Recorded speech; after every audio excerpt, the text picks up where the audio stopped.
What's up, everyone, and welcome to the first official Game Explain Game Club, where we play through a different game every month, week by week, alongside all of you. It should be a lot of fun, and this time we're playing through Paper Mario and the Thousand-Year Door. But before we get to that, this show will be available for free every Sunday on our Game Explain YouTube channel. However, if you are a member of our Gaming Club VIP perk or our tier on Patreon, you get access to a ton of different bonuses, including live access to these streams where you can watch me screw up the intro in real time 6 or 7 times in a row. You can interact with us live. You get early access to the final show a few days early, plus several other bonuses. So definitely check it out for just $5 a month.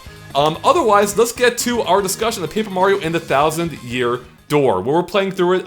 For most of us, we're revisiting it, but for you, Steve, I believe this is your first time through the game, right? Yeah, I've never played Thousand-Year Door before, which I know is a cardinal sin among Nintendo fans, but I just never got to it. I am so glad that's the case, though, because there are so few people who haven't played through this game, and I'm excited to hear your take on it. So real quick, the whole idea of the show, as I said, is we're discussing this week by week, meaning we'll only be discussing the game in chunks. So this time we're discussing the beginning of the game up to the end of Chapter 1, which is basically Hooktail. And then next week we'll be discussing Chapters 2 and 3, and then so on and so forth until we get to the end. So yeah, this will be a pretty casual discussion as we just bring in thoughts from our audience, from the live chat, and on Twitter in this episode, and from our patrons. And yeah, so let's just dive in. Steve, let's start off with you. What have you thought so far, in an overall sense, of your first time with Paper Mario and the Thousand-Year Door? It's really good. There are some things that I kind of associated with later Nintendo that I see in Thousand-Year Door, and I start to realize that maybe things like making games a little more accessible, and making them more fun to play, and kind of the silliness with the writing, treating Mario a bit more loosely was happening a lot earlier than I thought. Because like I said, I never played the N64 Paper Mario, and I skipped Thousand-Year Door, so my first Paper Mario game was Super Paper Mario, which is definitely hugely different. And so this is kind of interesting for me because I'm seeing a side of Nintendo's history that I hadn't seen before. My early impressions, though, are that it's really good. Like, I'm having a lot of fun playing it. So far, I haven't hit anything that feels too much like a roadblock, or it doesn't feel like it's well paced. It moves along quickly. One of the things I noticed that kind of surprised me was I forgot how short intros can be in older games. Like, the title screen just kind of comes at you really quick, like the official, oh, hey, you've played through the prologue. Like, here's the beginning. Just kind of caught me by surprise with how quickly that happened. I expected more of a slow build up to, introducing me to the theme of the Thousand-Year Door. No, they throw you right into it in this game. Yeah. I'm assuming you watched the opening bit where they give you the backstory and you see Peach pick up the box and get this whole thing started, right? Yeah. It's just it was just kind of crazy to me, like how I guess I'm just kind of more accustomed to other RPGs where there's kind of like a longer preamble to getting into the meat of the game. Mm-hmm. How about for you, Ash? I know you're a big fan of this game, so this is you returning to it after how long has it been? Man, well, what's funny is I actually played through it in my first year of college. My freshman year of college was when this game came out, so I have a lot of really good memories sitting in my dorm, playing it on my little TV with headphones plugged in. And so, yeah, that was, 16 years ago. And then I replayed about half of it, I would say maybe a few years ago, maybe a little less than half, but I never finished my second playthrough just because I got busy. So for me, I mean, even though I do remember the major beats, it's still, almost like rediscovering it. Yeah, definitely I remember a lot of it, but not all of it. And I've been having a great time. I always have loved this game. It's my favorite Paper Mario game, and so far that still rings true. I just love even among other Paper Mario games, this game has a very specific vibe, and you're just bludgeoned with it right off the bat with Rogueport, right? Like, Rogueport is still, to my mind, one of the most unique and uniquely dark and rough settings in any Mario game, period. And I love that about it. And I guess we'll get into this a little bit later, but I'm still shocked by some of what they got away with the writing. Like, some of the stuff they get in there is really surprising. And it's just this game has a kind of a darker edge to it, but also like a not even dark, but like a sharper edge to it, where they push the humor just a little further than even in other Paper Mario games. And I love what they got away with. I do want to know, real quick, Steve, what was your reaction to seeing the noose in Rogueport. I thought Rogueport in general was kind of messed up. One of the things in my notes, like one of the very first notes, is it says, I'm going to read it verbatim because I was kind of reacting to it. I was like, holy crap, there's two Piantas beating the crap out of a guy back there. There's a shakedown happening while you talk to Toadsworth. Yeah, you're just talking, and like these two Piantas are like, hey, get over here, and they just start wailing on this guy back there. And I'm like, I thought Chuckster was the most evil Pianta in the Mario universe, but these guys, they'll literally just tune you up like for no reason. That's a crazy thing about this game, is it made Piantas kind of cool, or at least 3 of them. Actually made them like interesting characters that I wanted to know more about, even if they're, like, as you were saying, objectively terrible people. Yeah. Right. All right, but before we get into the nitty-gritty of Rogueport, real quick, Derek, what's your experience with Thousand Year Door? Well, I picked up Thousand Year Door when it first came out back in 2004, and had plans to play it. I did start it and got to as far as the Glitz Pit. I was playing it on vacation with my friends. We'd have this whole summer vacation thing we do every year, hang out at the beach house for a week. So I was playing it there, got to the Glitz Pit, and I just kind of got bored. I was like, there's other things to do. I'm hanging out with my friends. I could be, drinking. So I just decided to do that.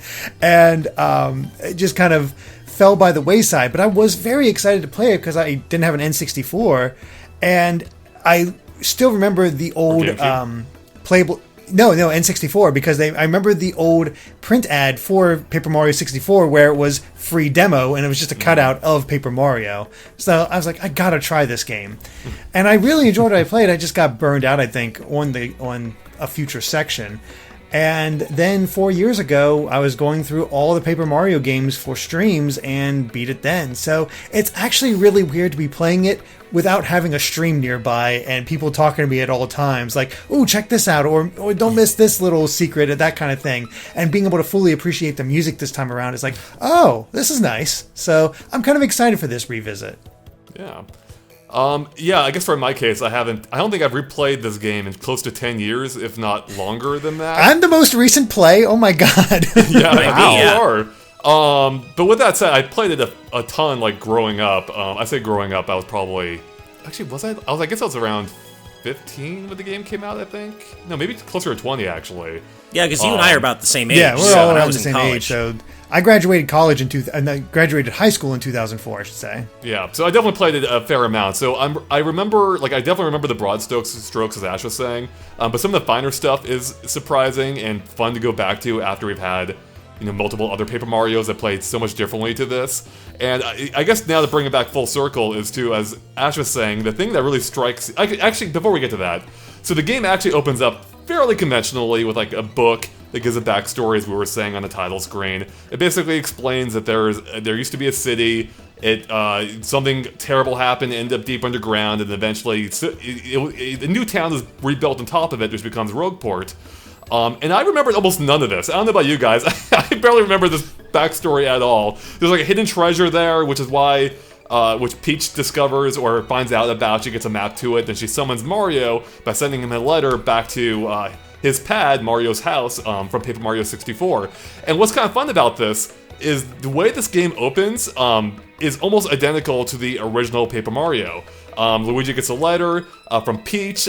He reads it to Mario using almost the exact same dialogue, and the letter appears over a background of the scene you'll be going to, which is really cool. But then you contrast that with where you end up at once you actually start the game, which is Rogueport, which is perhaps the seediest, darkest, most criminal environment we've ever had in what's an E-rated game, like a Mario game from Nintendo, and I love that. This is Nintendo's version of something you'd expect to find in something far more mature, like GTA Mario. GTA, exactly. I was thinking. Yeah. As you're saying, there's a freaking noose in this middle of town, just like hanging there. There's graffiti on the walls. There's trash everywhere.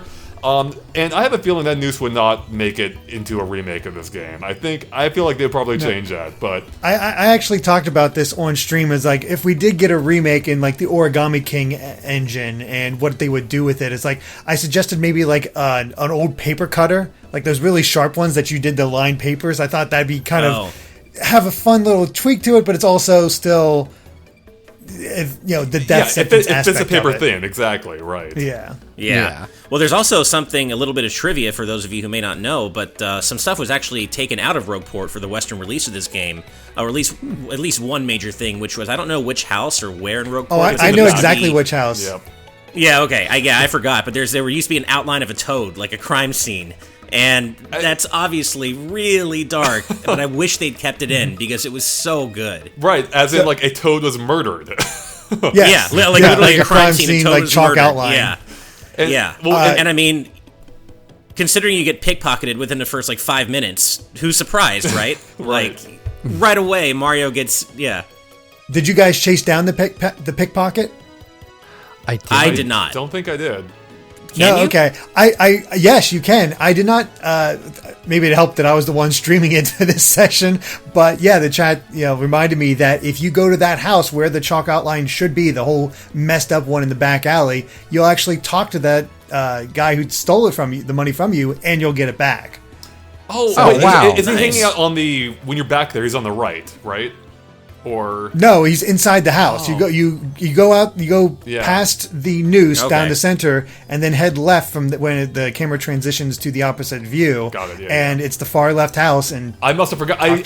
I explored every house, I thought, but I must have forgotten to go back into that one. That's the yeah, crime you have to scene. go Yeah. back. It's not the first time you visit; it's after you get robbed. Okay, So- right. I mean, that's a mistake I made. Yeah, okay. Yeah. Then, I didn't go back So to it. already there's these little things that you might miss that first time around, not knowing. Yeah, what I love is that the town feels like authentic. Like they kind of nailed what they're going for. It feels lived in, and it feels like it has a history.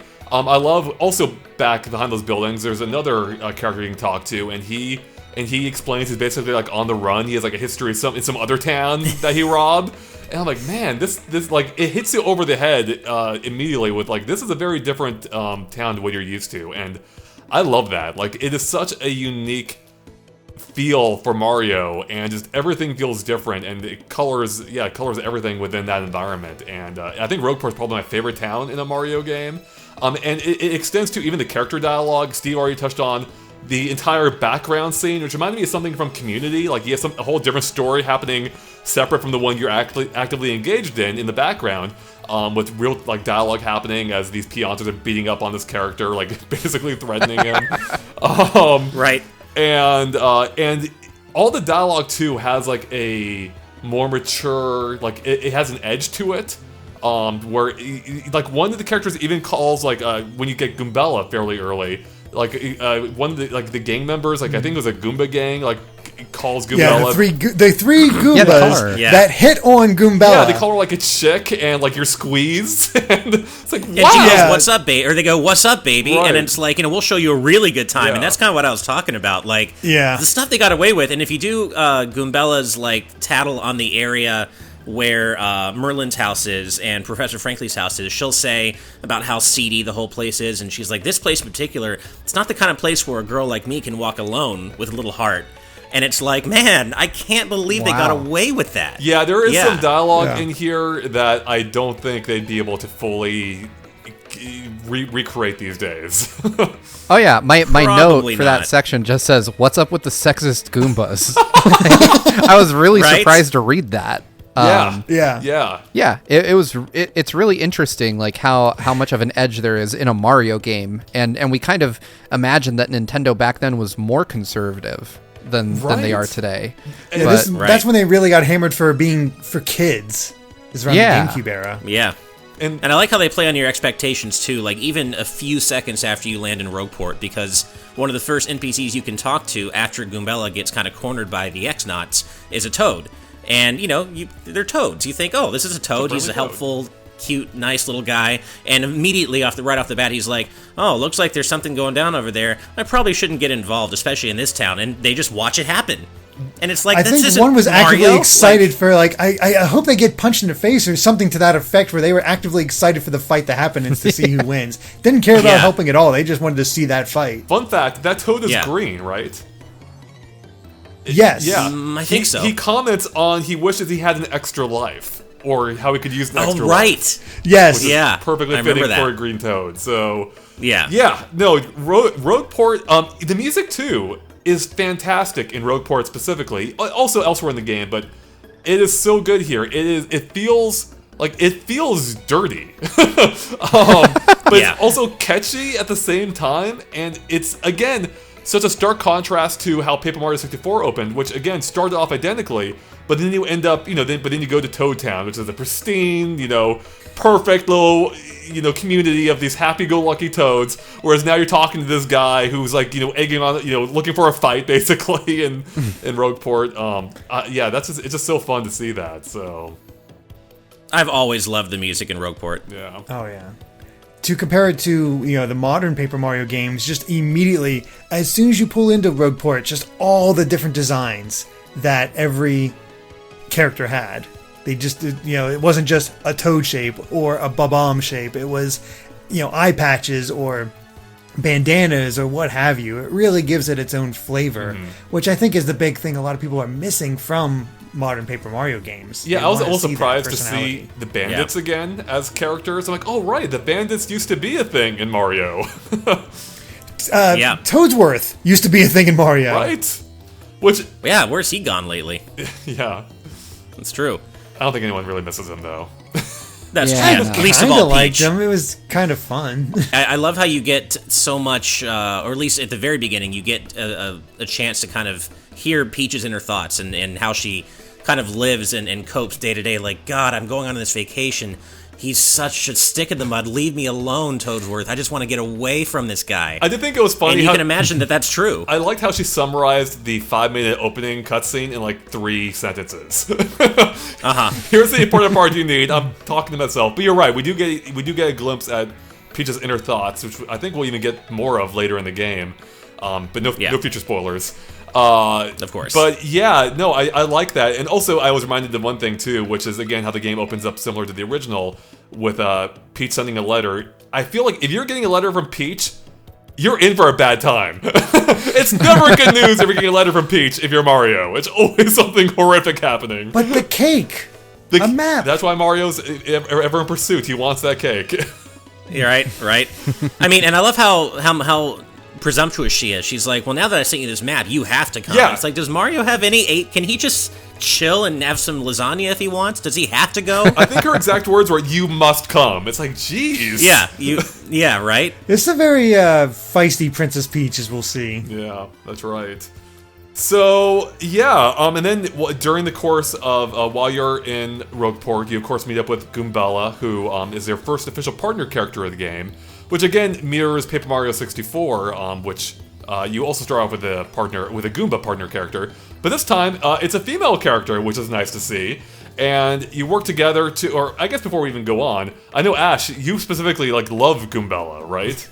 She always stood out to me as just my favorite partner in that game, and probably the whole series, to be honest. I don't know. I think it's just a combination of just her simple but really just great design. I mean, she's obviously a female Goomba. She's got rosy cheeks, but this cool ponytail, and she's sassy. Yeah, she's sassy, yeah. Smart.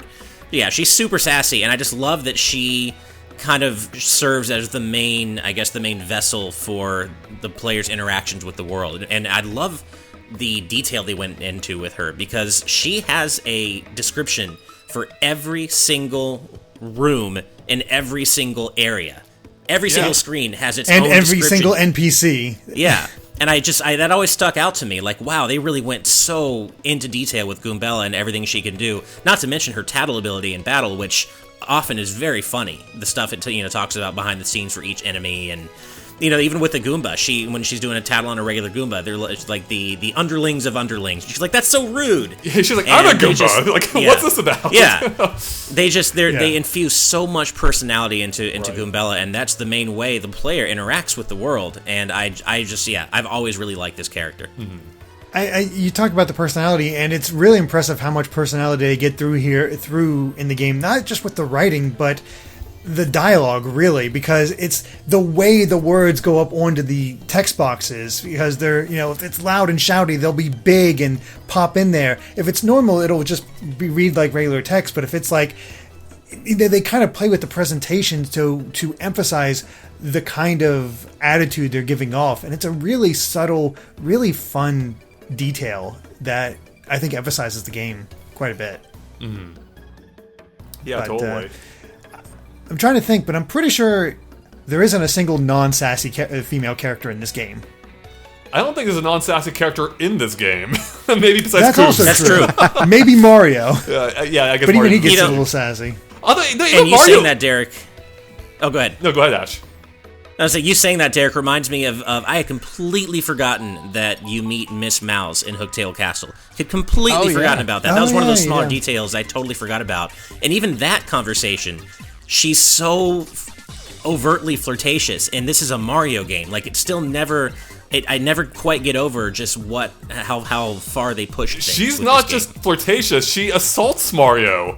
That's true, yeah. She literally walks out and kisses him, and Mario freaks out. I love how Goombella's like, how dare you come up and just kiss Mario? You can't do that. Like, yeah, she gets I had too. Koops. It's like, oh my gosh, she's so forward, so bold. Like, Koops is taken with her. That's another great point, real quick, by the way, is every character has unique dialogue to the situation. So, depending on which character so basically, you get to play through this game, 6-7 times in order to get all the dialogue trees and everything? Pretty much. Yeah. And it's not a short game. No, as we discovered. No, about 30, 35 hours. Steve, what were you saying? Yeah, I was going to say I had Koops with me, so I didn't know that Goombella would say anything different. You know, it just seemed like he was the partner that the game was pushing me to take with me on that portion. I did want to go back to one thing, though, because I don't know what it means or why I did it, but the Professor Franklin, tells you, like, oh, hey, you know, if you want to go to, what's the name of the area? I'm already forgetting. Like, the next place after Rogueport. Petal Meadows? Mm-hmm. Yeah. Yes, thank you. If you want to go to Petal Meadows, he's like, that's east of here, right? So the first thing I do when I leave the professor's house is I start heading east, and there's like a guy blocking the way, and he's like, hey, you're gonna pay the toll or we're gonna fight. And I'm like, well, this place is a trash bin, so I'm gonna fight. And he's tough. Like, he's got like 20 HP, which is a lot that early in the game, I found out. But I ended up like burning all my items just to beat him, because I thought there'd be something really great on the other side, and there's nothing. I'm like, I did this for no good reason. I just beat the crap out of this guy for nothing, and I spent more than 10 coins doing it. No wonder you like the Piantas. Yeah. So, you know, I mean, it's win in Rome. I did the right? same thing, though, and that's actually one of the things I really like about this game is that so many RPGs, other RPGs, right, would make that a scripted battle that you cannot win, right? Like, you just not supposed to go there yet. Sure, it'll make you think you can maybe beat the guy, but you can't. In this game, you can, and you know, it doesn't necessarily affect that much. You get some extra star points earlier on, which is cool. But the dialogue you get, it's just some unique dialogue, and it's pretty funny. He's like, you video game heroes always pull this trash. Like, you just solve everything with violence, which shines a mirror up to the player, like, oh yeah, you know, video game, that's kind of what you generally solve things with violence. And that's stuff we're seeing games reckon with now, in terms of how, you know, games make you often take the violent way out, and we're seeing games experiment with not, you know, you don't have to do that. You can stealth your way through games now sometimes. You can be non-violent. This game was doing that, or at least shining a mirror up for the player 16 years ago. Yeah, this actually says Even way in that one more little instance about you guys than I think you think. I paid the toll. I'm apparently the nice one here, so... I remembered not to talk to him. I remembered that to get it anywhere in A Thousand Year Door, you always go to the sewers and find a pipe there. So I'm like, Listen, okay, I don't have to bother with that guy yet. I know there's nothing for me there. So I didn't If I can even make bother. Mario hit someone, I'm making him hit someone. You do have a hammer. I'm taking the moral low road here, guys. I do love... I mean... Oh, go ahead, Ash. I was going to say, when in Rogueport, do as the Rogueporters do, right? And they're rough and tumble and violent, so, you know, why not react the same way? I do love how we're kind of touching on something here with how the game offers choices. And they're not always... They don't always have, like, any direct impact. Like, sometimes you have to make a certain choice, for instance, I think. But I do like they introduced enough leeway here where it feels like you actually are making some kind of material impact, if not on the story, at least on the characters and environment. One situation I'm speaking of, or I'm thinking of specifically, which is when you're in Hooktail Castle and you come across what Koops thinks is his dad's remains, which, by the way, is super messed up again. And, Yes. and you had the option to read the letter or not, and I almost felt like I don't know if I should. Like, is this for me to be reading? But of course I read it anyway. Did you all make the same choice or? Yes. Yeah, I read it. Yeah, and it tells you. And then you find out it's actually related to a character from the original Paper Mario 64. Right. That's the father of Colorado, who, yikes. Sorry, buddy. By the way, that also brings up something which surprised me from the get-go, is as soon as we saw Mario's house and we saw, what's his name? The mailman. Yeah, Parakarry come down. I'm like, that's right, this is actually set up as a direct sequel to the original game, which we haven't really had in any of the other Paper Marios. They feel more like it's their own self-contained things. And while there aren't any, like, real, like, many story connections directly to the original, it's clear this takes place in the same universe, same characters, and that's fun to see where we do have those connections, as Derek was just touching on, to a character from the previous game, and it's kind of fun to have that, like, that direct interplay, which we've been kind of missing since then. So Yeah, that's a really good point, because it is always, I always like when games in general have something like sequels, have a little extra something for players who played the first game or the previous game, even if they're not, they're meant to be standalone titles, and Paper Mario obviously is. But I always prefer that when there's just that little extra bit of like, oh yeah, that's a cool nod, or oh yeah, okay, I played the first game, so I get that joke, or I get that reference, even though it is still very much its own standalone story. And the Thousand Year Door is so good at that. And as you said, Andre, future games wouldn't really do that. We don't see that in Color Splash or even Super Paper Mario. I don't recall that being the case. yeah, maybe You're in such a different world in Super Paper Mario, there really wasn't an opportunity for it. The best you'll get is if you do... There's something you can do in Super Paper Mario that gets you cards that feature all the old partners. Right. And that's about it. Yeah. But I'm actually curious, Steve, what do you think of your introduction to the villains, the X-Nauts, and Lord Crump? You know what? I thought it was just like amazing how they just dropped that in right at the very beginning where you meet these guys, and I was like, well, this is clearly like the bad guy of the game. And then secondly, why does he kind of somehow resemble Eggman from Sonic? Like with that big like red spiky beard thing? I don't really know. But yeah, I thought it was interesting that they're just like right in your face right at the very beginning and trying to take Goombella out, and that's how you meet her. It seemed like I dealt with them a little too quickly, and I'm waiting for whatever their big move is. Like, I'm still waiting because I haven't gotten there yet. I don't know exactly what's going to happen, but I thought it was an interesting way to kind of, nod to, hey, you're going to run into these guys again later and something's going to happen, but I'm curious what that is. Like, obviously Princess Peach is missing. We don't know what's happened to her. I assume, because I haven't played this before, so I have no clue, but I assume she's already been kidnapped. Something bad has happened to her, and we're going to find out like right at the beginning of chapter 2, I bet. Because as soon as I got the end of chapter 1, I just turned the GameCube off. Yeah, I did too. I made sure it's saved, and I was like, I don't want to know what happens, so I turned it off. But I imagine that they kind of have to tell the player what's going on with her in relatively short order, because the only spoiler that I'm aware of is how many chapters there are, because Andre made a schedule, so I know exactly when I'm supposed to play what chapters, so I know that there's not a ton of, this isn't like a 16 or 20 chapter game, so I imagine, I'm roughly 10%, or I'm roughly 25% of the way through, narratively speaking, so I have to find out what's happened to her probably soonish, and I imagine that whatever fate befell her is bad, and it's already happened. I'm so excited for next week I already. am too. I'm stoked. Yeah, I know. I can't wait. It's weird talking to three people who definitely know what happens. Yeah. Yeah. No, because I actually did play a little bit past, because I wasn't sure if we were including the Chapter 2 prologue in this, so I just, went a little past. And No spoilers. again, I remember the big story beats, but I didn't remember the smaller stuff, and so being reminded of that, I'm so excited for next week, Yeah. Steve. I'm very It's gonna be a excited. lot of Oh fun. man. Yeah. Now I'm gonna end up playing chapter 2 right after we record this. Awesome. Yeah, we actually have some advance notice this time, so we can fully prepare. Yeah. So, So real quick, getting back to the actual introduction to the X-Nauts. Introduction. I guess two things I want to bring up here. One, I don't think there's a better example of going from the 64 to the GameCube than this game. And it may not be immediately apparent at first, but if you go back to 64 and and then return the 1,000-year door. The leap in the resolution alone is nuts. Oh god, like yeah. it still looks like this game looks HD to me compared to the original, and I love that. And the reason I bring that up is partially because when you first encounter the leader, I don't even know if we know his name yet, Lord Crump. No, I thought it was Grotus, or is it? Maybe I got him mixed up.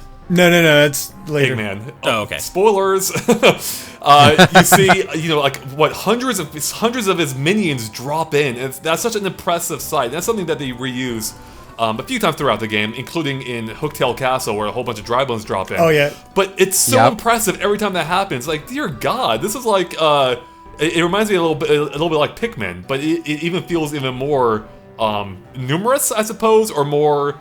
Yeah, it just feels like it really does feel like you're like it's suffocating, like you're trapped within them.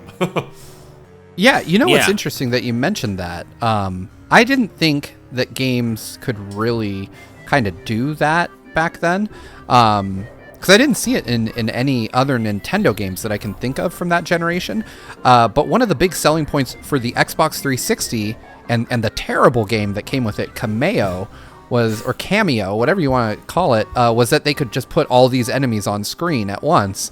And so immediately, like, I had this weird flashback to playing my launch 360 and that game and thinking like, oh, Nintendo was doing this years prior. What gives? But yeah, it was really weird for me to just see like a swarm of enemies drop down on me, Right. and the GameCube just handle it. I know the graphics are comparatively simple, but I can't think of another GameCube game where that much is going on screen at once, and it maintains a decent frame rate. Right, you're able to use your hammer That's and the send those thing. dry bones flying around, like, toward the screen. Yeah. You kind of have to.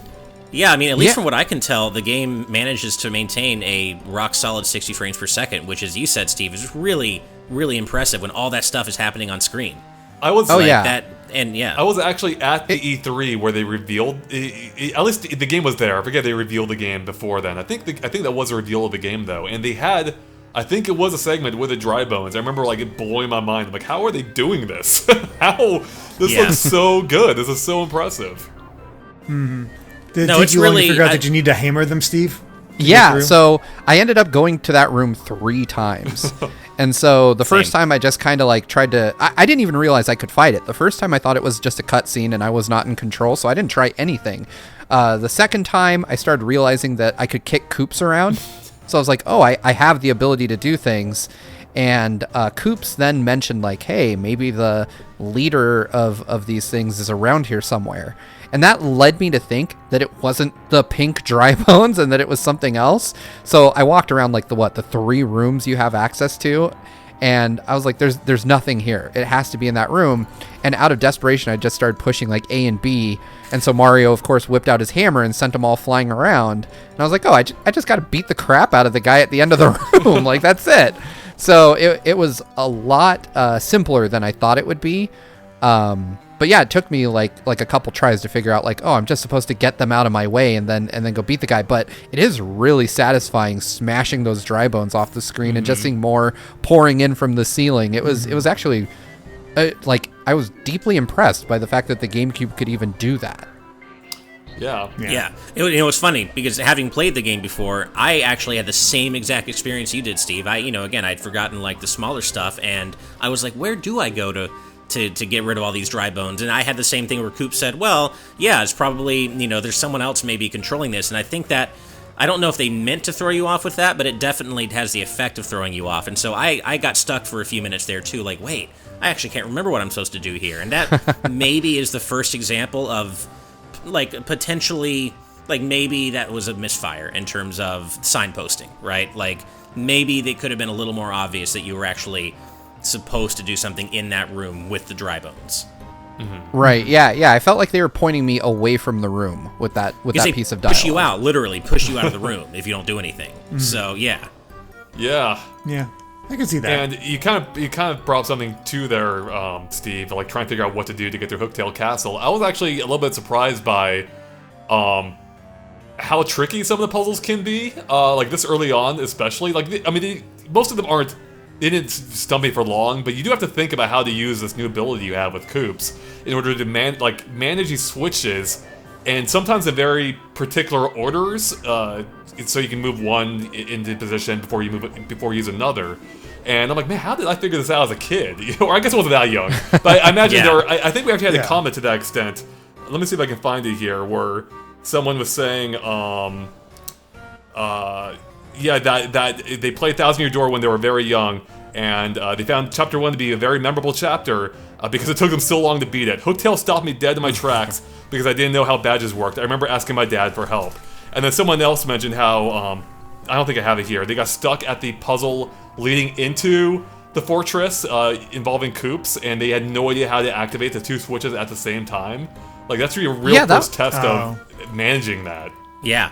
That was interesting because I felt like it was really apparent to me what to do because you're there. A parent. Like, I just had to. I had to hold. God. That took a minute, Andre. That took a minute, but so I realized in the tutorial they're like, oh hey, you can kick Coops and you can hold X and he'll stay there and then he'll come back to you. And so my initial thought was, oh, he'll somehow like bulldoze through all the stuff in the way and hit both of them because the dialogue says like, oh, if you're a Koopa, you already have an ability to do this. Right. And I was like, oh, so Coops has to hit both. And so the first time I did it, that didn't work, obviously. And then I tried one more time because I realized if he hit something, he would bounce through the air. And so I thought maybe he had to hit something and I had to move Mario over to the other one and he'd land on it.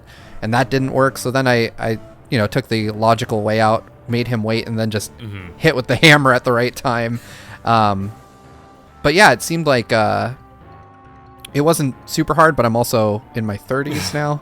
Right. If I was like 7 or 8 trying to figure that out, I'm sure it would have been a lot more frustrating. There was one aspect that totally stumped me, but I'll get to it a little bit later because it involves Hooktail, so don't want to go quite that. I have a feeling we're going to have the same exact I think so. here. I'm think curious I might know about what you're this. talking about, Maybe because yeah. I played it pretty recently because I didn't have any issues with I'm sure Hooktail that at was all. it. Yeah. But we'll get back to that. For now, though, while on the topic of Hooktail, we kind of like skipped everything between Rogueport and Hooktail Castle, and I do love how once you get through the sewers and you get to Petal Meadows, the first thing you see is the giant shadow of this dragon fly overhead, and that's such a cool visual. Like, it's again something that looks impressive. I think that it kind of contrasts with what we kind of expect from the Paper Mario games. Like, you kind of like a lo-fi in general look, which is good. But then they throw these things at you that you don't quite expect, and it was an impressive sight to see like this massive dragon fly overhead. And it actually reminded me of something I was watching recently about how movies, like when they frame dragons, they oftentimes don't show the dragon in full. Like they'll cut off, like the wing will be off screen to kind of give you an impression of it being like too big to fit on screen. While they don't fully do that here because you actually see the dragon fly to the castle, that is how they open it up with, where you can't even see the dragon. It's so big, it's flying overhead, you see only its shadow. And that's such a cool, like, I don't know, it's just kind of like a powerful moment, I thought. Yeah, I really liked that. Go ahead. It gives you a sense of the scale of the adventure, and that ties into something I was going to mention when you get to Petal Meadows. Just when you get that Chapter 1 splash screen, you're starting your adventure, you come out of the pipe into Petal Meadows, and the music starts. And like the Petal Meadows music, it makes you feel like you're going on an adventure. It's like, man, let's do it. Like, it makes you feel like you want to embark into this strange new world, and just like you feel excited. Like, even having played the game before and being in my 30s, I felt like a kid. I was like, oh man, I'm pumped up, let's do this. Like, the music got me into it, and it just felt like I was setting out on an adventure with these characters I really like. It was cool. Oh yeah. There's one thing I have in my notes here, and I could be wrong, Ash, you're the music expert, but I felt like this was like a weird take on the 1-1 theme from the original Mario Brothers, because you kind of hear some notes from that, and so it just says this version of the 1-1 theme slaps. Like, I love that. I do want to roll back just a little bit because we touched on the sewer, and one thing I have to mention is that I don't know what it was with GameCube era Nintendo, but they really hated bloopers. Like, you're in the sewer and there's a blooper that just has like a tentacle up on the cement, and they're like, yeah, you know what to do here. Smash that damn tentacle, like, for no reason. It's not antagonizing you, there's nothing wrong, it's just the way they decided you would have to move forward is to beat the crap out of an innocent blooper. You gotta have a mini boss before you move on to Chapter 1. And the best thing is, though, there's a part where like the blooper is asking you questions like, and you're the aggressor, you're the bad guy here, and he's like, you want to eat me, don't you? And one of the answers is like, you're blooping right, I do. Which, I mean, I'm not gonna lie, that's what I chose. It's funny, I chose the other one, and he says something, he's like, man, what a coward, or what a chump. Like, he doesn't like that you don't just go out and admit, like, yeah, I do. Like, he's like, okay, you're gonna take the easy way out, I'm still gonna fight you. But he like directly calls the player a chump or something like that for choosing the other answer. Nice. I like how even the beginning of that fight gives you an option. It doesn't end up mattering at all, but like the game kind of encourages you to use your hammer on it. I think even if you talk to Goombella, she recommends it. But you can jump on his tentacle too, and it's all the same. He hates you no matter what. Which that brings up a point that Jacob Tucker from the live chat, which by the way, if you're a Patreon member, you can join us for these live, who says, I love that you can make Mario be a total dick in this game. And that's kind of true. Mario can be a jerk, and there's a great example of this, I think kind of coming up later, but I'll touch on that in a little bit here. Oh, actually, no. I think it reminds me, no, I think what it was is, in Rogueport, when you step on if you try to go to the west side, you step on some woman's contact, and she freaks out, and then she asks you, I think she asks you for help, and you can keep declining her, or something. Am I right? Well, even right away, when she just says you're going to pay with this, even without you putting an option on, Mario's like, no. Yeah, that's right. He's like, nope. Nope. I'm not reimbursing you at all. Did you just see me fight that guy on the east side a few minutes ago? I'll take you down. Yeah, I'll beat you up for 10 coins. How dare you be mean to Zesty? Did you guys go into the shop and order her new contacts? You might want to do that. If not, I haven't done it yet. No. Nope. Did not do that yet. No. Go into the item shop, talk to one of them, and you'll order up your contacts for her. That's another thing. Like, is another great thing I like about this town in particular, and it also applies to the original Paper Mario. To some extent, they brought it back in Color Splash a little bit. But it's the density of this town. There is so much to do. Even though the entire area isn't all that big, and it does get bigger as we'll get into the game, or deeper into the game. It just feels like there's a lot going on and a lot to do, and how that will evolve as we continue through the adventure. It kind of reminds. I mean, I say this. It's not nearly to the same extent, but it does kind of remind me of like Mario's take on Clocktown. Like, this feels like a lively community. It's always changing. Yeah.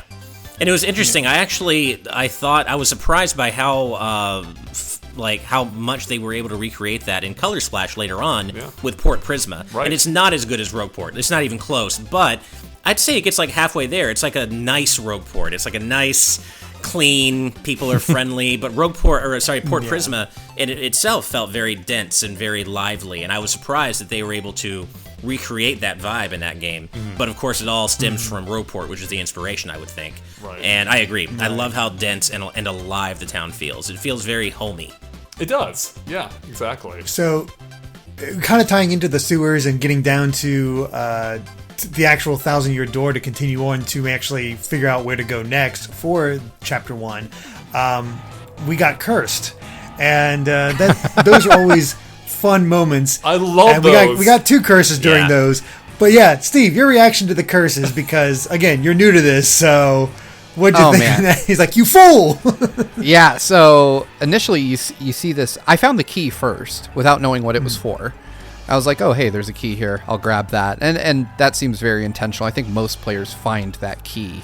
And then you go into the next room, and it's very obviously a matching treasure chest. And as you talk to it, like, it's very obvious there's something shady about the character that is trapped in this chest, but like anything, you of course, like, yeah, I'm going to open it. I'm going to figure out what happens. And he's like, wah, ha, ha, you fool, you opened this. I'm going to curse you now. And you end up getting the airplane power up, which you absolutely need. it's a requirement. And he inadvertently is helping you, but he's like, ha ha, you're so stupid. Who would fall for something like this? And then kind of walks you through a tutorial while mildly insulting you in the process. You gotta know how this curse works. Yeah, you have to know how this works. You can push Y and turn into an airplane, and you can tilt left and right. So it was such a fun way of pushing you through a tutorial that you needed to pay attention to. It's so novel, yeah. Yeah, I really like it because they're making it seem like, this really incompetent bad guy is helping you out, and he's so proud of himself for doing it. So I thought it was really fun. I like the way, you kind of unfold and you see kind of just this dark figure, explaining to you how these things work. It was really cool. It's honestly one of my favorite deliveries of a power-up in the history of video games, which is saying something. And I love two things about that. I love how giving you a paper ability is considered a curse in this game, which is a lot of people might agree with. But also how they play on that, Steve. Like, because there's a second one you encounter. Is it in Hooktail's Castle or in that region? And he says something along the lines of when he's trying to get you to open the chest. He's like, wait, you did this before and you got cursed? What kind of slime ball will curse you? Yeah. And he does the exact same thing. He opens the chest and he curses you. Except you have to go through that spike trap first, that spike maze. That's right. Which it gives you like the digital counter clock down on screen, which it makes it feel a little more contemporary. And that's something that came up to me while playing this game, is it feels remarkably contemporary. I think, in its edge, in its delivery, in the writing, in how it mixes in like real life things like the digital clock or the contacts you have to find, or even the fact you have a phone on you. You have the an SP. The mailbox SP. Yeah, which you get. You have a phone on you that gets you can check your email on, but it looks like an SP. And I'm like, I don't even think you got that device at any point. You just have it. It's the game is expecting you to have this phone on you that can receive communications on at any time. It was interesting. Nowadays it'd be texts. Yeah, in my notes I mentioned, I was like, Mario pulls out a friggin' Game Boy Advance SP, and I had to remind myself that smartphones weren't really a thing when this game came out. Right. This is years before the iPhone, yeah. Yeah. Well, and referencing their own hardware and software in a meta kind of way is something that Nintendo really loved doing around that time. And I took a note for one of the NPCs you talked to in Petalburg, the little Toad kid. And he's talking, he loves playing video games. And he's talking about, man, I've been playing, my Game Boy Advance, my GBA games lately. And have you heard of Fire Emblem? Man, this game is so cool. And you can go back and talk to him later. And he's like, I've been playing N64 games lately. One of my favorites is Paper Mario. And it's, no, you can do it in Chapter 1. Oh, you can? Okay, good. All right. No, as in, I didn't realize that. You can talk to him later in Chapter 1, and he's like, yeah. You also, Fire Emblem made by the same developer. Intelligent Systems. Yeah, exactly. Right. And really smart to do this, considering this is around the time when the first Fire Emblem game came to America. So they're like, buy this. This was only a few years after our introduction to Fire Emblem in the West with Smash Brothers Melee. So this is all still relatively early, and now look where Fire Emblem's become. Yeah, seriously. All thanks to that Thousand Year Door. I guess we should touch on I guess we haven't really said much about Petal Meadows too much itself. With that stretch where you go from this, so I guess when you enter Petal Meadows, as I think it was Steve saying, or Ash, I think it was Ash actually, how it fills you with a sense of optimism. It's such a happy-go-lucky place, and that's such a stark contrast to where we just came from, being Rogueport. So again, we go from the Mushroom Kingdom to Rogueport back to what seems to be a pretty decent area, although we find out later it's being terrorized by Hooktail. Although for around 10 years. That's right, yeah, because Coop's dad was trapped in Hooktail for 10 years in his shell. Right. I guess feasting on whatever else Hooktail would eat, which would presumably be other villagers. Yeah, so when you talk to the mayor in Petalburg, he tells you that Hooktail flies into town and snacks on people and takes off. so he's eating villagers. Yeah. He's a cannibal. Oh yeah. I love how the mayor also calls Mario Murphy and just doesn't even try to get his name right. He's like, okay, Murphy. Right. Yeah, I like Super Murphy. I like when you try to correct him too. He's like, yeah, whatever, Murphy. Thanks. The eyebrows are nice. Yeah. So for me, and I'd be curious to hear your take on this, Steve, because this was all new to you. Because again, you haven't played the first Paper Mario either, right?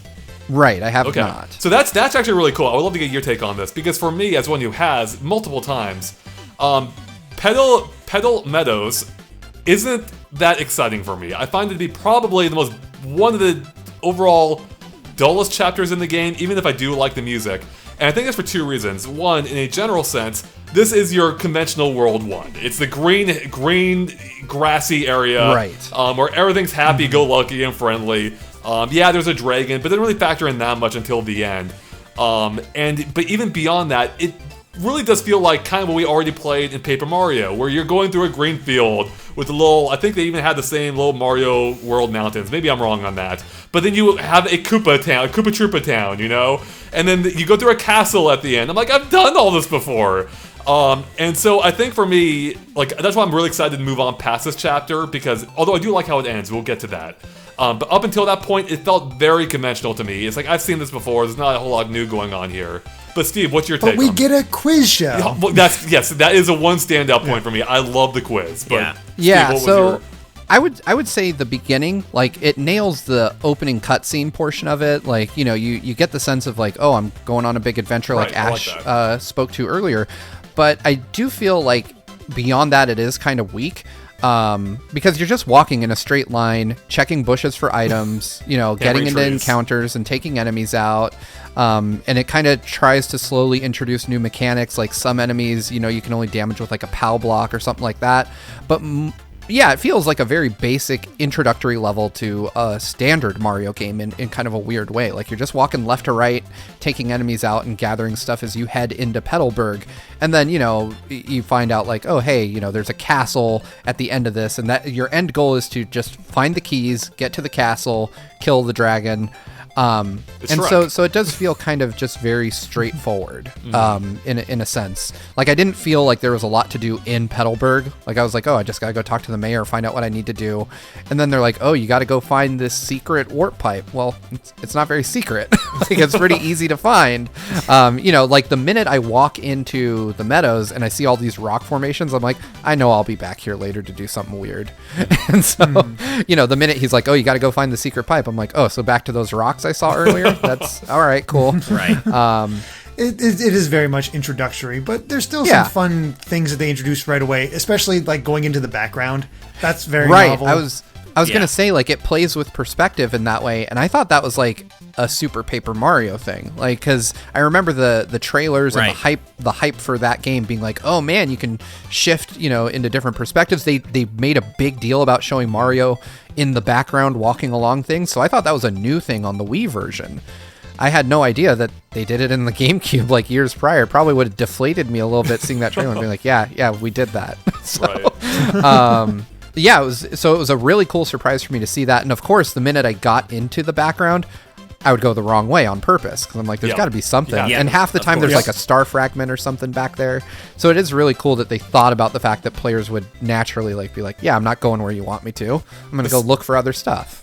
I don't think we have the full context for them yet, so I won't talk about them, but maybe you can speak to this, Steve. But even the star fragments, for me, I find to be just really. I mean, yeah, maybe it's a little bit too early, but I remember finding them really satisfying to find, and I still do. Maybe it's just like how they look and how they actually are hidden, and how even the little chime that plays when you find them, it's like, wow, this feels meaningful. I don't know why yet, but it feels like this will be a big factor or something. I was thinking the same thing, and I had completely forgotten about the star pieces, and I love that. Like, it does feel meaningful when you find one, and I found one completely by accident in the prologue in Rogueport, and behind the house. If you go like in between an alleyway that you can't even see in the rear of Rogueport, you just find one. And I just love how the game lets you find these things you don't really have any use for, even really anywhere close to now, but it still makes you feel like you're exploring this world that really does have these secrets buried away in little places to find. I think there's like 3 or 4 in the prologue that you can find in Rogueport in various places. I think. Of course, there's more than that, but sure. I'm in the same way of finding those star pieces. I'm also get really happy because I know what they do. Finding the shine sprites, like, yes, give me more of these. Yeah. I'm curious what those do, because I found a couple, and it does make like a big deal of it. Like, oh man, you found a shine, and they're in like a little box by themselves. It's different from most items. And so I'm wondering how I end up using those. So I'll be curious to see how that plays out. Yeah, I think... It's interesting because you can actually find out in Chapter 1, or even in the prologue. If you talk to a certain person, they will tell you straight up how you use them. So you may have... about that. Yeah. Because I actually forgot to go there myself at first, and then I went back, and I was like, oh yeah, I talked to this guy. Oh, that's how these things are used. So, dang. Yeah. Yeah, I actually I forgot. you'll shouldn't find just out beat pretty people up soon. in Rogueport. So while we're on the topic of Gotta like star fragments and sunshine sprites or whatever, Shine sprites, whatever. yeah. It's sunshine. Andre's hate for Favorite. sunshine bleeds over into anything else. It's true. There is one thing that I kind of missed from the original Paper Mario, and it'll be fun if we revisit that game in the Game Club. And that is, and this might be a good introduction into the battle system, which we haven't really touched on yet, is that you basically have the same star abilities you had in the past game, or the same star meter at least, where you throughout the course of the game, obviously you'll find stars or abilities, and you power up your energy by interacting with the audience, which is super cool. And I'll talk more on that soon. But in this time, the star meter, for as important and integral as it is to the gameplay, and it is for the battles, it feels oddly subdued. In the original game, they made a huge deal about it, like with each of those stars you find, like having their own personality and them being your core collectibles. Whereas here, I almost forgot I even had that. The game, I think, just gave me an ability. I don't think it told me it was tied to the star meter, unless I missed it.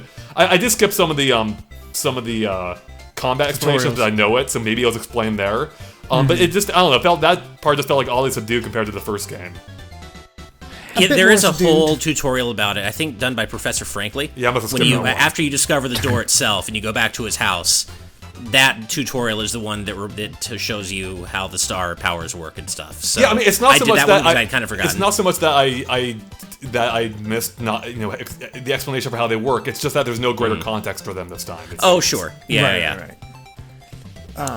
Speaking of battles, because we haven't talked about the battle system yet much, and I mentioned this in the Discord yesterday, but it's still, and I thought this back in the day when I played it, but it still strikes me how unbelievably catchy that battle theme is. It somehow never gets old. And I mean, you could say that about a lot of JRPG battle themes that are designed and composed to be that way, but this one specifically, it reminds me of the Super Mario RPG, Legend of the Seven Stars battle theme, where it's got this kind of peppy, dancey vibe to it.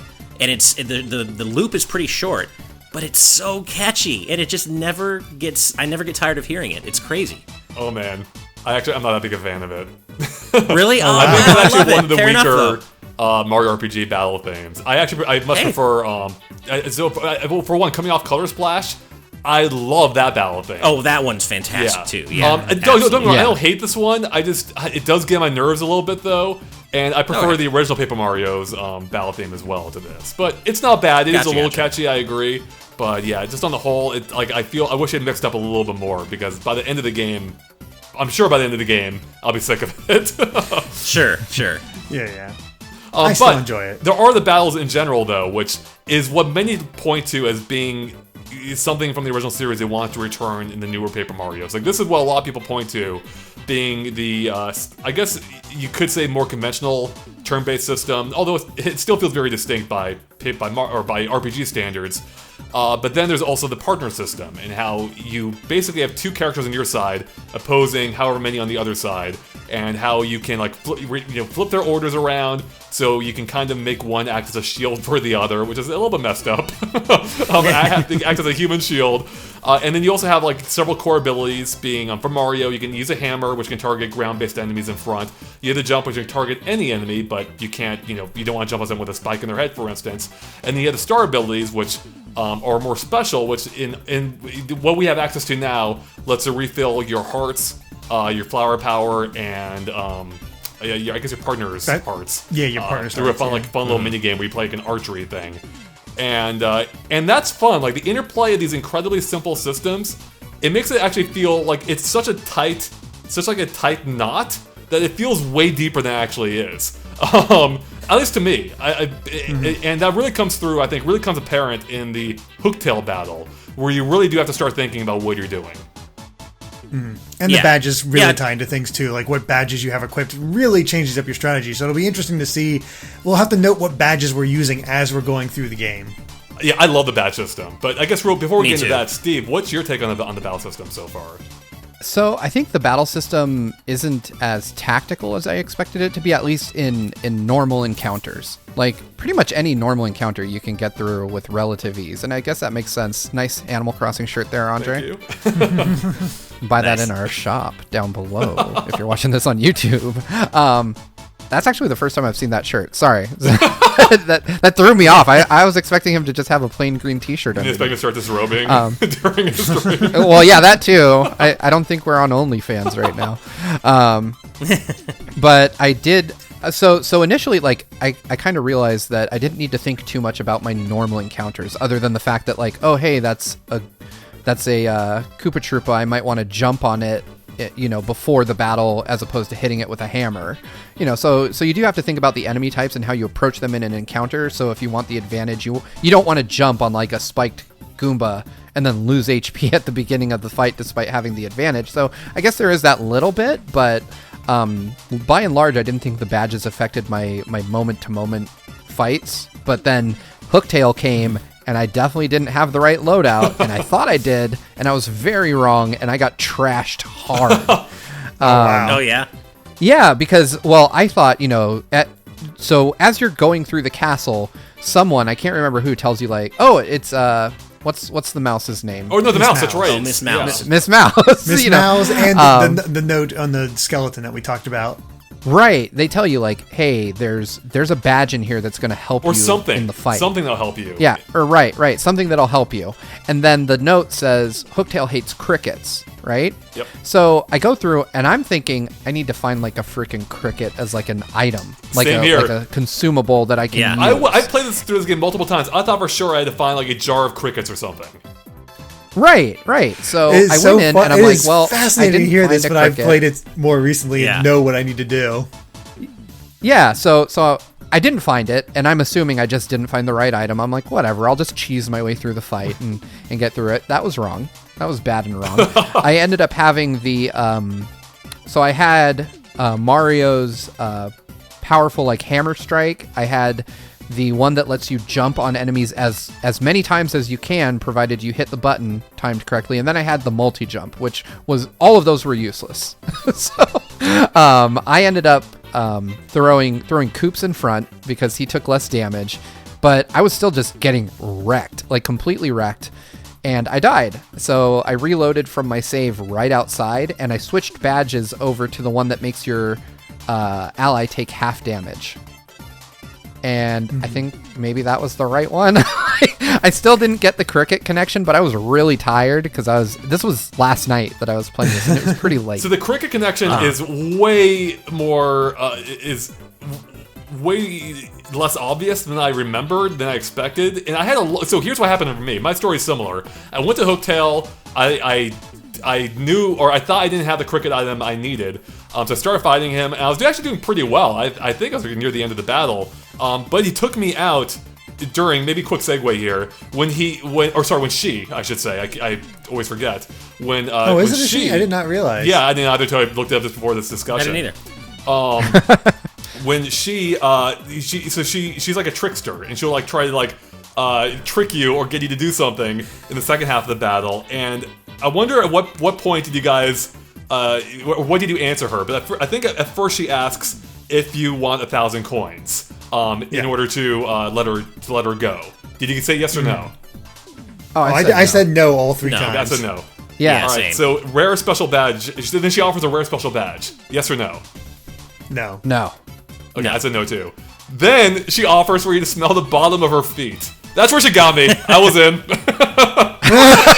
I love it. Well, we just learned something about Andre. So in my case, Yeah. Mario walks up to smell her feet, and she just stomps them completely, and that's what took me out. I've never seen that. So I Oh, was, so is that instant death if that happens? it did enough to kill me. I don't know if it's just a death or not. Oh, okay. So I was low on health Okay. at that point. But I'm like, I gotta see what happens here. So what Yeah. happens if you say no? I forget. So. You just- just the audience. Oh, okay. So I think Yeah. so that's right. But that's what happened when I went back the second time. That's what happened. All right. So getting back to my point. So I got killed. I'm like, where in the hell is this cricket thing then? So I went back through the entire freaking castle looking for the thing I thought I needed. It's nowhere to be love found. it. I'm like, this must be the most well-hidden collectible of all freaking time. But I have no idea where it is. And then eventually I'm like, I don't want to do this, but I have to look this up. Because I thought there was a chance maybe I already had it. So I looked it up, and evidently it's a stupid badge I already found. The sound effects badge. Which apparently I had yes. Oh, you still and didn't know I had that? equipped it already, but I turned it I off love because it. the sound effect is super annoying. But apparently it sounds like crickets, which to me I did not get at all. I did not make that connection at all. So when you use a hammer during combat with the badge equipped, it scares Hooktail, and it makes her defense, I think, or her attacks way weaker. I did not get that at all, and I feel like they should have done more to make that more explicit. But I only kept searching this is back in the day when the internet was the internet wasn't nearly as widespread as it is now. I don't know how people figured this out. I feel like I figured this out pretty easily back in 2004 when I first played it. I don't remember ever thinking it was that hard to figure out, but see, because I'm trying to remember, I'm having a hard time remembering if they say hates the sound of this or just hates crickets. I'm pretty sure. Yeah. I think it just hates crickets, and I don't know if they actually give you the hint of the sound element to it. But it's funny. I actually, as I was playing, I remembered. Like I didn't initially. I was like, crickets. That's weird. And then as I was playing, I was like, oh yeah, it's a sound effects badge. Oh, I remember that being one of my favorite puzzles from the early game because it's unconventional, right? It's unconventional of a game to ask you to do something. It's almost Paper Mario's take on Metal Gear Solid when you have to look at the back of the case for the radio frequency. Right? It's just outside. And I really thought that was cool. Yeah, but it plays outside the normal, the universe itself, it feels like. Or a little bit outside it. It's the badge itself is presented as something that's changing what you're as the player is hearing, not what Mario's hearing in universe, right? So, it's kind of abstract like that. I went completely by coincidence then. Because I was trying to just re-examine, and I was like, I'm just going to equip the badge to reduce the damage by half, so hopefully Koops can survive and I can make it through, because I got her to eat the audience on my first try, and so I was like, I know I'm close to winning, I know I'm about to win, and then I just equipped the sound effects badge because I was like, that sounds like a cool little bonus. I just did it because it was 0 cost and it seemed like it would be interesting to hear the sound. So I was like, oh wow, I'm winning now. It must have been that half damage badge. I had no idea what I did. I didn't hear her commenting all of a sudden I hate crickets. Yeah. Yeah, she started saying that, and she's like, oh, I feel sick, I'm gonna barf, and I was like, cool, half damage must also be like a cricket badge or something. Right. I legitimately, because like I said, I was playing late at night, so I didn't have the volume turned up as high as I'd like, and I decided that I was gonna play this the way I would have 16 years ago, so I just hooked up my GameCube to my TV and was sitting on my bed playing the game. I didn't have headphones on, I wasn't particularly getting deep into the audio at that point, and so it was so I didn't even pick up on the fact that my hammer sounded like crickets. I was too busy focusing on doing the stylish ending to the hammer attacks, because Mario will jump and do a backflip and pose, and it drives the audience crazy. So I was like, I'm getting way more star power doing this. I feel like they could have. I feel like for me at least, they could have kept the same idea, the same puzzle, but made it more explicit. But I didn't even process that the hammer is making cricket sounds. It could have been a cow or something. If the badge description mentioned what it sounded like, I think that would help a lot I think more. So. That's what I think needs to be changed. Yeah, I think the badge description would help, but I think that would almost take away from the intent of the puzzle, as Ash was saying. So I think had the sound has been more clear, as I said, like a cow. If your hammer mooed, people would make that connection, People would understand that. So, true. Whereas crickets is way more abstract, where I wasn't even thinking that's what I just thought it was a sound, a random sound. So, but yeah, cool puzzle, a little bit flawed in its execution.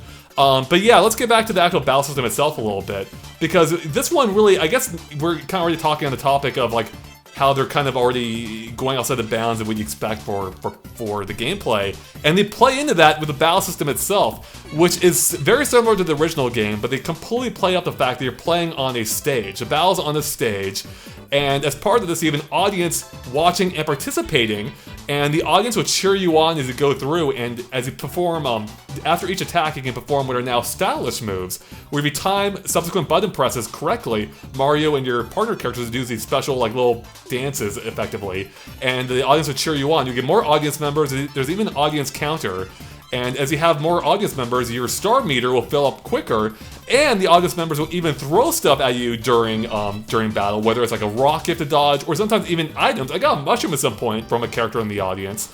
And as Mr. Tonistar in our live chat, which if you're a Patreon member, you can join us, mentions that they love how Luigi joins the audience, and that's just a great touch. You have all these characters participating, even enemies are cheering you on. You got a bunch of shy guys in the audience, yeah, go Mario.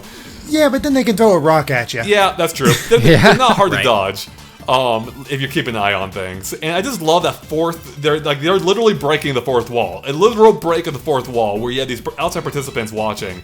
And that's just such a fun thing, particularly with the Hooktail battle, because I think it's slight spoilers, not really. I think this is the only time in the game where the bosses interact with the audience, and it's something I wish it played with more, but it's such a cool idea. Where Steve was saying, after a certain point, or once you decline all her offers, she just goes to the audience, eats them up, regains her health, which is, holy crap.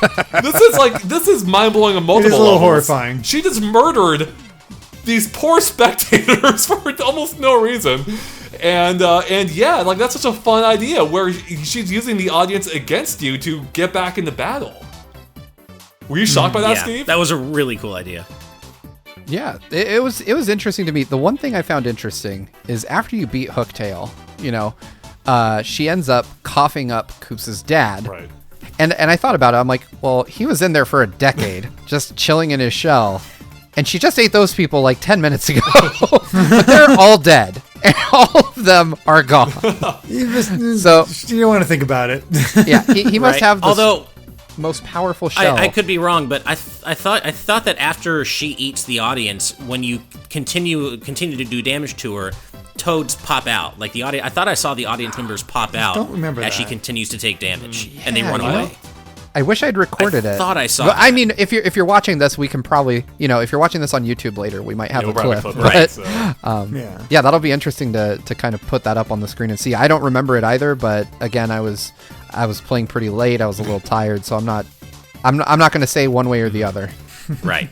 Something else that happens during battles that I enjoy is just when the scenery gets in the way, like the backdrops, the 2D backdrops will fall forward onto you that you have to dodge. You can dodge. Or the random light they fixture. almost always get me. The light fixtures just drop in, which maybe it's just because I watched Back to the Future recently, but I'm like, is there like a future Mario up there dropping on himself trying to prevent something from happening? It's the worst when the light fixtures hit you because you could end up dizzy. Dizzy is such an it kept dizzying my partner, which is annoying. Although it did remind me a little bit of perhaps one of the biggest changes, which Steve wouldn't have noticed not having not played the original Paper Mario. But the battle system is overall very similar to the original. But the biggest change in this game is that for your partner characters, they actually have HP this time, whereas in the previous game they didn't. Instead, when they were hit, the amount of damage they would have taken, if I remember correctly, actually stuns them for that amount of turns. So they take 3 damage. They can't do anything for three turns. And I'd have to go back and replay the original to know which one I prefer. But that definitely changes the strategy a little bit because now it's like, okay, I can have either character like absorb the hit for the most part. Whereas before, you had to really think about it's like if this partner character gets stunned, that really changes how I'm gonna play, for the subsequent few turns here. So I wonder if you guys had any thoughts on that or in general. Not majorly, but you can have a little extra strategy thanks to Koops since he has better defense. So you could put him in front if you're in a little bit of trouble. And I didn't know he had better defense. have that take it, huh? I didn't even know he had better defense. Yeah, I noticed him taking less damage. Yeah, 1 point higher. So he has and I think I prefer this game's take. I like the partners having their own HP. It just makes it feel a little bit more like a traditional JRPG, even a little bit further than 64 did. And the way 64 did it's fine too. Like I really love that game too, but I think I prefer this implementation of it.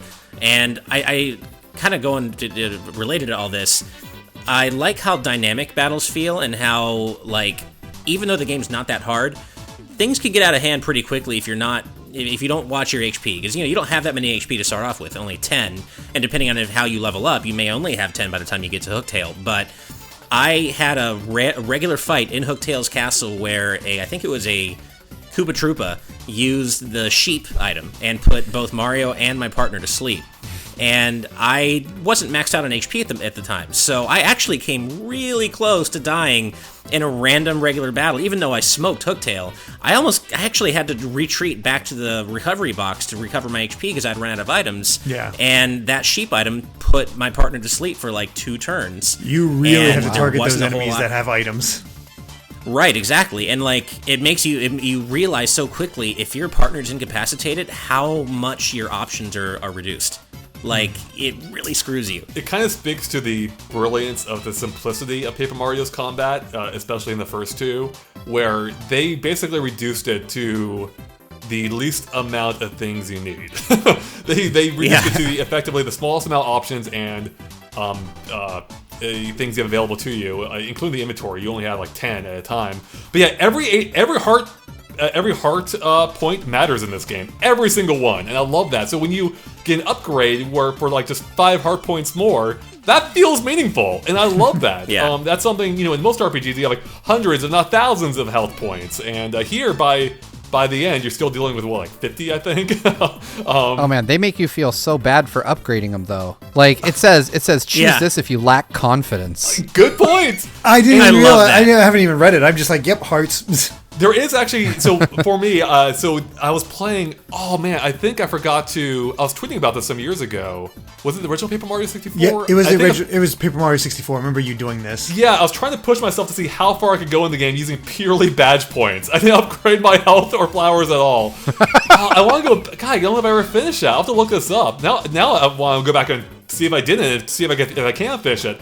So yeah, I was using only badge points. I love badge points. It's something that hasn't come up much yet, but it will later on, Steve. The deeper into the game, they become increasingly important. But I love it because it really does change. Like, it's probably the biggest factor you have going into battle. Like, it's your loadout, and it completely changes how you can play. And I really enjoy that about the badges, is figuring out like what the best loadout is for me, like what I want to play around with. But one thing I did want to comment on is you find one badge at Hooktail's Castle that it's basically just a heart point badge. And I kind of dislike it because it undermines the entire point of like having a choice for the upgrades. For, as Steve was saying, when you can choose to upgrade your hearts, your flowers, or your badges. Because for the price of the badge upgrade, being 3, which is the amount you get if you upgraded that, you get 5 heart points. Meaning there's no reason not to choose badges as your upgrade because you have the option to upgrade your heart points. So I kind of dislike that. They should have made it use more badge points, so there's a consequence for choosing badges as opposed to going for hearts. So I wish it kind of balanced that a little bit better. It's a small complaint, but yeah, I wish it'd done that. So. I will say, and I agree with that, I will say I do think the problem somewhat sorts itself out as you get more badges to choose from in general. Because it will eventually, because you cap yourself. End up getting more badges than you can equip. And so then you have to make that hard choice. Okay, do I want that extra 5 HP, or do I want to have a bunch of cool attacks, or whatever else? But I do agree. Yeah, I mean, it only factors in when it truly only factors in when you've absolutely maxed out how many badges you can have. Otherwise, you'd always be minus those 3 points. Right. So, but yeah. Otherwise, I'm looking forward to how the badge system affects how we all play. I'll be curious to see. How that evolves. So something I've noticed. Oh, go ahead, Derek. I was just gonna say, as far as how choosing my levels, I think I got 4 levels during this session where I just did one of each and then did an extra badge before I ended it off. So yeah, I actually did the exact same thing.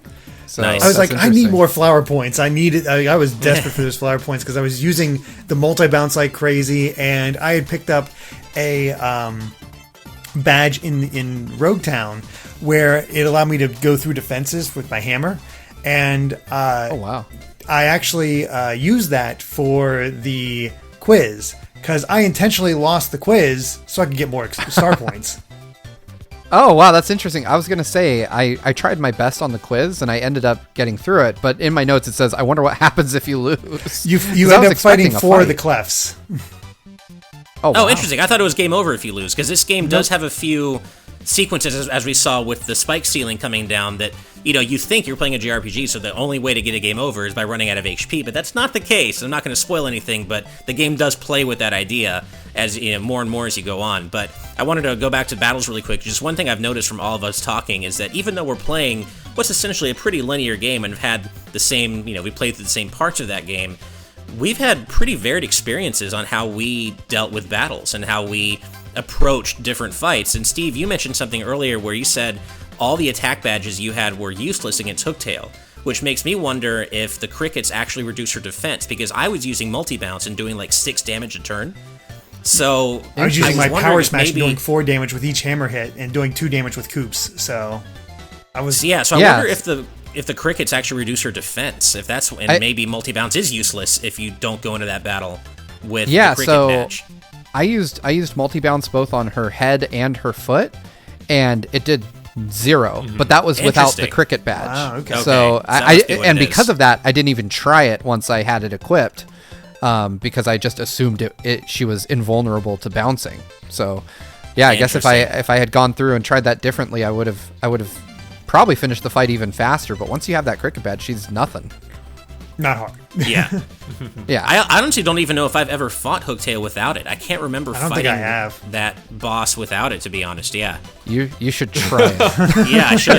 It definitely makes Yeah. it definitely completely changes how the battle feels because it's way more difficult, and I think maybe because it really did make me think more strategically because I couldn't even remember what effect the cricket, whatever the cricket thing was I was going to get, would have on Hooktail, and end up just making the boss fight way easy. So I actually enjoyed it more, Steve, when I had to fight for it. Like I'm like, oh man, this is intense. Yeah.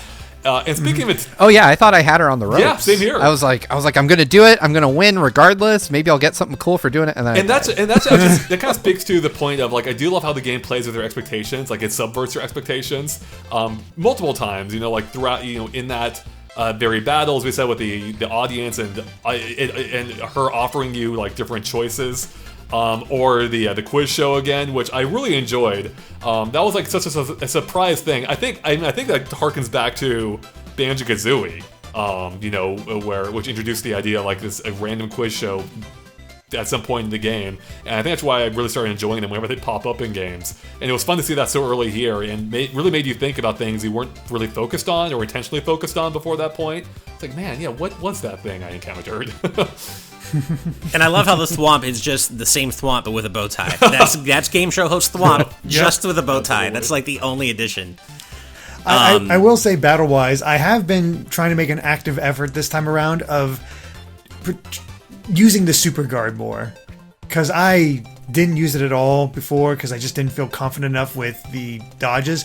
But man, if you can get that thing down, super guard is so good. Wait, you have for to just whittling down enemy health. Remind everyone that's Z, right? Or no, that's hitting B before they hit you. So you can hit A to protect yourself, and that'll just negate, lessen their damage. But if you push B before they hit, which is a smaller time frame, you can actually do a counterattack and do 1 damage back to them, including highly defensive enemies. Did they explain that in the tutorials?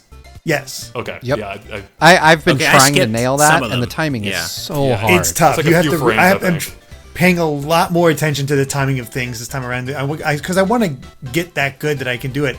Although, funny enough, Steve, I completely forgot about the stylish moves that you were talking about. Where you can get that extra. Well, yeah, I did that completely by mistake. I had sent Coops like barreling at someone, and just out of instinct, I pushed A right before he hit, and it's like, oh, hey, that's stylish. And so then I started to figure out like, oh, hey, if I do this on every character, you can. They might explain it later then, so you might have just discovered it early, which is pretty cool. Way to have bad muscle memory to lead to something What's good. funny is I kind of forgot about them too, but I was just doing it out of habit.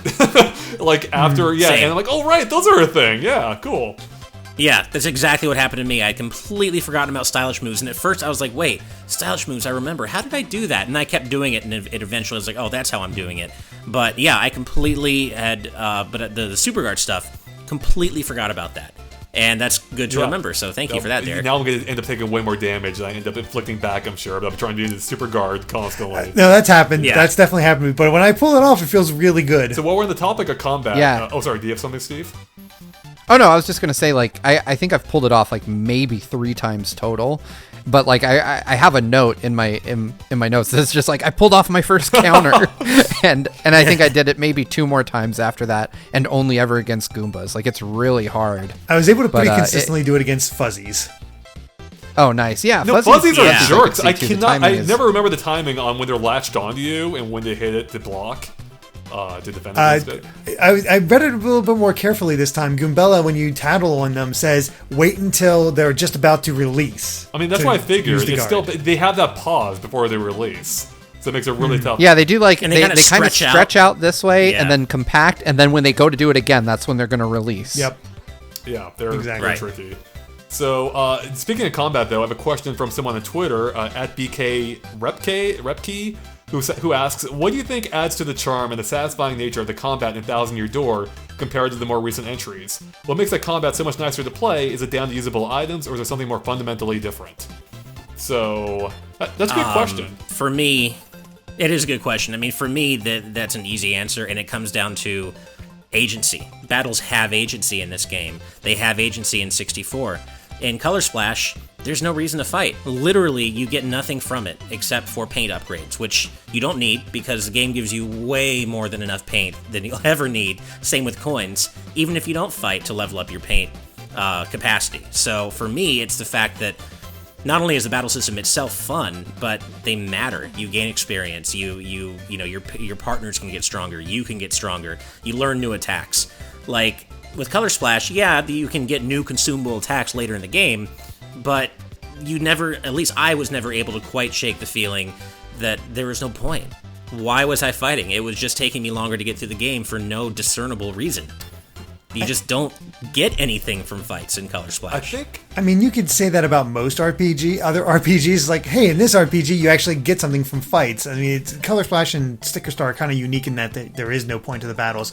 I think more to the point of what makes Thousand Year Door fun to play just actively is because there's so many active systems in place. You're constantly timing your attacks. You're constantly trying to figure out the best way to get those extra moves. You have the stylish stuff you can figure out. You can work on the super guard. Everything is building towards you getting better at this battle system and figuring it out. And it's just... it even has even more agency thanks to the badges, where it's your loadout. You're figuring out what you want to do, and it feels very much your own and your own skills. Yeah, I think that's pretty much it, Derek. I think it's a systems in play, because I was actually surprised going back, like how similar much of the battle actually is to the newer games. Like, you're still hammering enemies, you're still jumping on them, but I think it is like the various things you have to manage that makes it more interesting. Like, your flower points, your inventory, your star meter, and then of course the fact you have a partner too, which kind of it doubles everything in a way. And then you have the roulette as well. Yeah, I'm not the biggest fan of the roulette wheel myself, but that is, yeah, same. I had it work twice for me. And actually, hold on. To be fair, Derek, it's funny you bring that up, because that's actually the one thing that was in Sticker Star. Slightly different. You could pay for it. Oh yeah, I forgot about that. I forgot about that. Terrible in that game. But yeah, I think when you strip away those additional layers of complexity, what you're left with is something that feels, as you were saying, Derek, you feel like you're customizing your own experience in terms of your badge loadout. And when you take away that in games like Color Splash, you're left with what feels like maybe the same experience everyone else is having. It's not customized to your own playstyle. Yeah, you can have your whatever loadout of cards or stickers you want, sure, but there are so many less layers that are involved that you can also affect, and I think it just makes it feel a lot more basic in general. Yeah, I don't have the experience you guys have with the other games. I played Sticker Star for all of like 20 minutes and fell off, and Super Paper Mario doesn't really feel like it qualifies in this regard. But I agree with Derek that the battle system is just really active. You're always engaged. You're not just like selecting a menu item and watching something happen. So and Nintendo did a really great job of layering a bunch of systems on top of each other without making it feel overwhelming to the player. Yeah. Like, you can kind of always track, okay, here's my flower points, here's my star meter. All I really need to keep an eye on are the enemies on screen and the audience, because they might huck something at me, which I'm still pretty bad at. But it never feels at any point like I'm just like there's too much going on. It feels like just the right balance between having a lot of options and it being just the right amount of information being thrown at the player. Yeah, I think that's it. Again, I think they basically boiled it down to the core essentials you need, and then just built a little bit on top of that, and that's kind of what makes the magic of Paper Mario's combat work. With that said, though, I will say that I did find myself, and maybe this will be different for you, Steve, because this is your first time. As one who's replayed these games quite a few times, I did find myself like skipping combat encounters. I'm like, I'm done. I don't want to fight these tiny enemies. So I was probably weaker than I could have. I was probably weaker than I could have been at Hooktail, just because I was skipping past so many of them. Because it does, for me, it still gets repetitive after a while, even this early into the game. Where while I really enjoy the Hooktail fight, the lesser enemies, I'm like, so. And I think that's my chapter. What is it? 3. I think is going to be an interesting determining factor about how we feel about combat. Yeah. So. I didn't skip anything. Like, I took every fight on the way to Hooktail. That's all I do is eat. For some dumb reason, I didn't hit the recovery box on the way out of Hooktail. So I was like, oh, let's just go. And I did find myself like on the way back to town, skipping the last like 4 or 5 fights because I was just like, I just want to get back. I want to move the story along and see what happens now.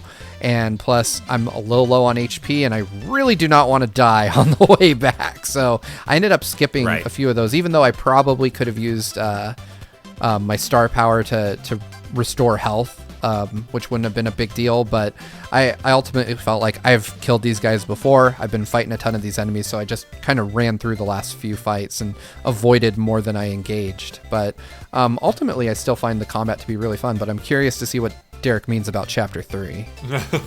A tease for next week. Yeah. Well, speaking of next week, we probably should wrap up this episode pretty soon. So, do you guys have any parting thoughts on the prologue and Chapter 1 of Paper Mario: The Thousand-Year Door that we haven't touched on yet, or anything you want to emphasize that we haven't brought up or that we haven't fully addressed? I think it makes a great first impression. It brings you into this world, and you get intrigued by these characters and everything going on. I think there's a lot of story intrigue to help pull you along, and gameplay-wise, even though it's maybe not the most exciting chapter, Chapter 1 does ease you into all these systems, and I think with the next session, we'll see how they start iterating on those ideas and really expanding on what's possible. There are a couple things I wanted to touch on. One, we were talking about how Petal Meadows is, doesn't really stand out. It's a bit basic, and that's true, but it does actually have one of my favorite visual animations in the game, which is when the bridge is created over the river. It's like a flip book. I thought that was... I forgot about that. And I thought it was the coolest effect because it uses the paper aesthetic so naturally. And I love that flip book effect. But the other thing is, it still just strikes me how all these little things and Easter eggs and stuff are tucked away for those who want to look for them. And I don't know about you guys, but I'm the kind of guy, because I love the writing in this game so much, and these series so much, I use Goombella's ability on every NPC in every scene to see what she's going to say about everything. And every single NPC has unique dialogue by Goombella about who they are. And there's one, if you use that ability on the shopkeeper in Petalburg, she gets very meta, where she's like, it's weird. This guy looks really similar to the shopkeepers back in Rogueport. I wonder if there's something to that. That's kind of weird. I guess I don't have to worry about it. And it's like this really weird kind of cool meta joke where, like, yeah, I'm sure they didn't want to design different sprites for every shopkeeper in the game so they all just look the same, even though that doesn't really make sense.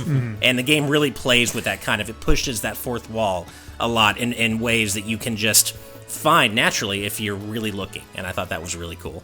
I forgot that she also gets hit on again in Petal Meadows by... I forget his name. Disco Dude. I forgot it's in Petalburg. The creepy guy. Is he a dinosaur? Yeah, I know what you're talking about. The guy who they kind of wrote with a French accent. Yeah. Yeah. He calls her a little peach or something. Yeah. If you like that, or if you didn't like that, Steve, maybe you shouldn't play Mario and Luigi Bowser's Inside Story, where they really lean into that character, yeah.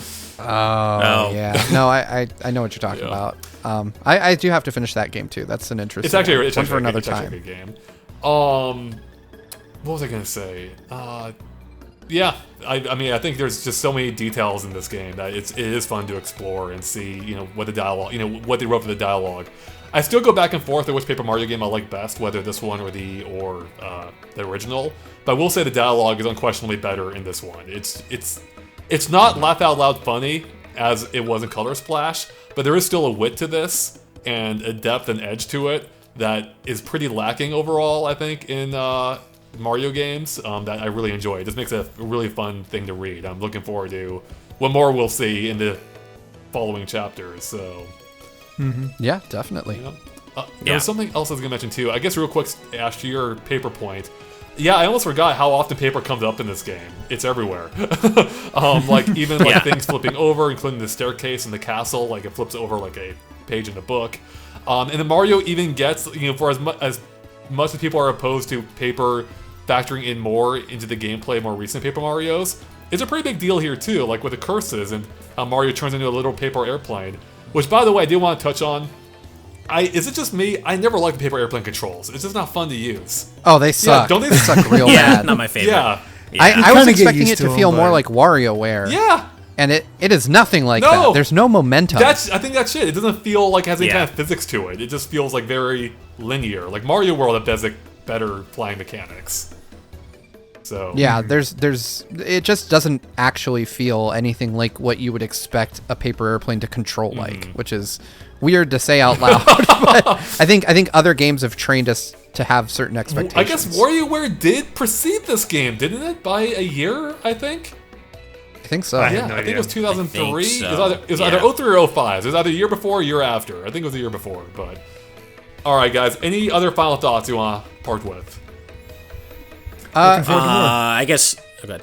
Oh, Yeah, I guess so- really quick. Jacob Tucker asks, "What do you think of Goombella and Koops compared to Goombario and Cooper? You may have missed it at the beginning. Goombella's the best, always the best. Koops is fine. He's fine. I like him as a It's all party about member. Goombella, His though. personality, The Goombella is better than Goombario, despite the amazing pun. But Koops, I can't even remember the difference between him and what was it, Cooper? Yeah, in the original. Cooper. Yeah, I can't that's- either. That's more probably because I haven't played it recently enough. But yeah, I don't remember a difference. So yeah. Steve, were you gonna say something? I was just gonna say that I feel like with where I was at when this game came out, I was 21, and I was working like a crappy retail job.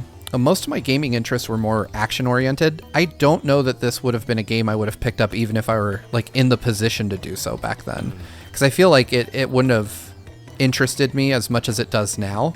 So I think I'm kind of benefiting from my age here, like being kind of an older person that appreciates more like humor in my games and more narrative stuff.